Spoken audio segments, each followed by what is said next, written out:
जय श्री कृष्णा। राधे राधे। ओम विष्णु देवाय नमः। आज है 12 दिसंबर 2024 मत्स्य द्वादशी। तो आज हम सुनेंगे भगवान के मत्स्य अवतार की कथा। तो आइए शुरू करते हैं। मत्स्य अवतार भगवान विष्णु के प्रथम अवतार है। मछली के रूप में अवतार लेकर भगवान विष्णु ने एक ऋषि को सब प्रकार के जीव जंतु एकत्रित करने के लिए कहा। और जब पृथ्वी जल में डूब रही थी तब मत्स्य अवतार में भगवान ने उस ऋषि की नाव की रक्षा की। इसके पश्चात ब्रह्मा ने पुनः जीवन का निर्माण किया। कहा जाता है कि एक दूसरी मान्यता के अनुसार एक राक्षस ने जब वेदों को चुराकर सागर की अथाह गहराई में छुपा दिया तब भगवान विष्णु ने मत्स्य का रूप धारण करके वेदों को प्राप्त किया और उन्हें पुनः स्थापित किया। एक बार ब्रह्मा जी के असावधानी के कारण एक बहुत बड़े दैत्य ने वेदों को चुरा लिया था। उस दैत्य का नाम हीरग्रीव था। वेदों को चुरा ले जाने के कारण ज्ञान लुप्त हो गया था। चारों ओर अज्ञानता का अंधकार फैल गया और पाप तथा अधर्म का बोलबाला हो गया। तब भगवान विष्णु ने धर्म की रक्षा के लिए मत्स्य रूप का धारण करके हयग्रीव का वध किया और वेदों की रक्षा की। तो आइए अब जानते हैं कि भगवान ने मत्स्य का रूप किस प्रकार धारण किया। कल्पांत के पूर्व एक पुण्यात्मक राजा तप कर रहा था। राजा का नाम सत्यव्रत था। सत्यव्रत राजा पुण्यात्मक तो था लेकिन बड़े उदार हृदय का भी था। प्रभात का समय था। सूर्योदय हो चुका था।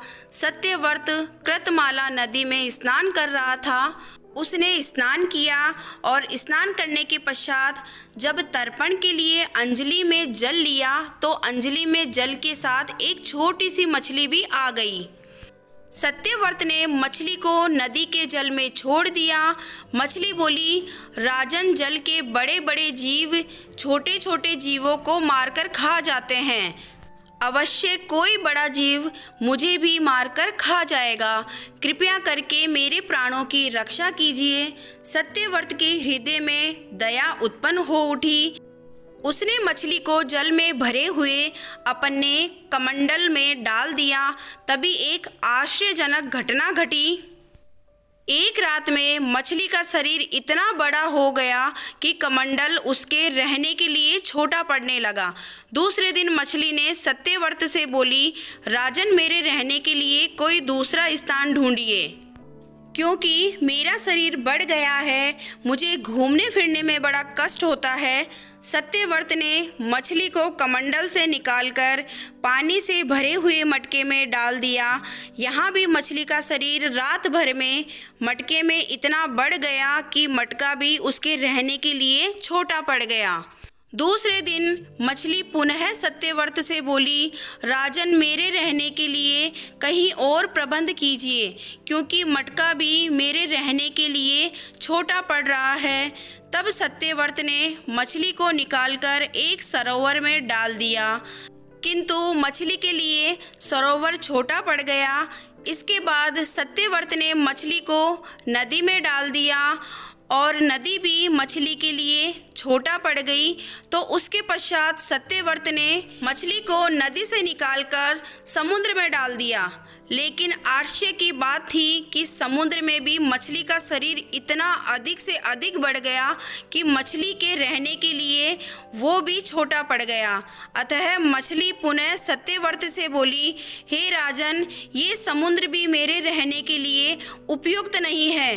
मेरे रहने की व्यवस्था कहीं और कीजिए।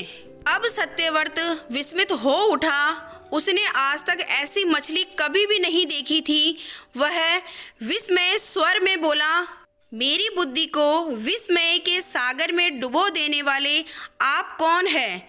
मत्स्य रूपधारी श्री हरि ने उत्तर दिया, हे राजन, हयग्रीव नामक दैत्य के वेदों ने चुरा लिया है। जगत में चारों ओर अज्ञान और अधर्म का अंधकार फैला हुआ है। मैंने हयग्रीव को मारने के लिए मत्स्य का रूप धारण किया है। आज से 7वें दिन पृथ्वी का प्रलय के चक्र में फिर जाएगी। समुद्र उमड़ उठेगा, भयानक वृष्टि होगी, सारी पृथ्वी पानी में डूब जाएगी। जल के अतिरिक्त कहीं कुछ भी दृष्टिगोचर नहीं होगा। आपके पास एक नाव पहुंचेगी। आप सभी अनाजों और औषधियों के बीजों को लेकर सप्त ऋषियों के साथ नाव पर बैठ जाइएगा।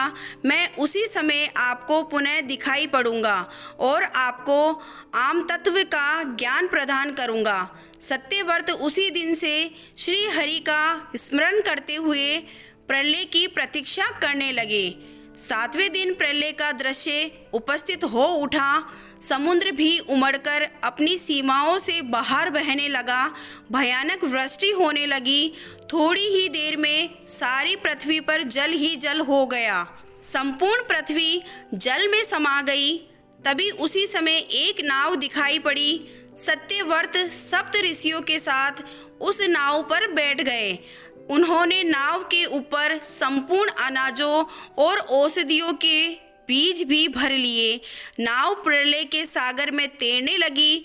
प्रलय के उस सागर में उस नाव के अतिरिक्त कहीं भी कुछ भी नहीं दिखाई दे रहा था। सहसा मत्स्य रूपी भगवान प्रलय के सागर में दिखाई पड़े। सत्यव्रत और सप्त ऋषिगण मत्स्य रूपी भगवान की प्रार्थना करने लगे। भगवान से आत्मज्ञान पाकर सत्यव्रत का जीवन धन्य हो उठा। वे जीते जी ही जीवन मुक्त हो गए। प्रलय का प्रकोप शांत होने पर मत्स्य रूपी भगवान ने हयग्रीव को मारकर उससे वेद छीन लिए और भगवान ने ब्रह्मा जी को पुनः वेद दे दिए। इस प्रकार भगवान ने मत्स्य रूप धारण करके वेदों का उद्धार तो किया ही, साथ ही संसार के प्राणियों का भी अमिट कल्याण किया। तो इस कथा से हमें ये जानने को मिला कि भगवान विष्णु ने मत्स्य अवतार क्यों लिया था और भगवान विष्णु के 10 अवतारों में से मत्स्य अवतार पहला अवतार है। इसलिए आज के दिन मत्स्य द्वादशी की हम पूजा करते हैं और मत्स्य द्वादशी में भगवान विष्णु की पूजा की जाती है और आज के दिन कथा सुनी जाती है, साथ ही में दान धर्म किया जाता है।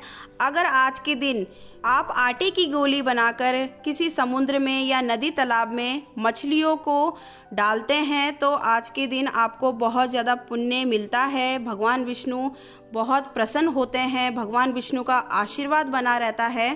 तो यहीं पे हमारी कथा की समाप्ति होती है और सब प्रेम से बोलिए श्री हरि विष्णु नमः। जय श्री कृष्णा। राधे राधे।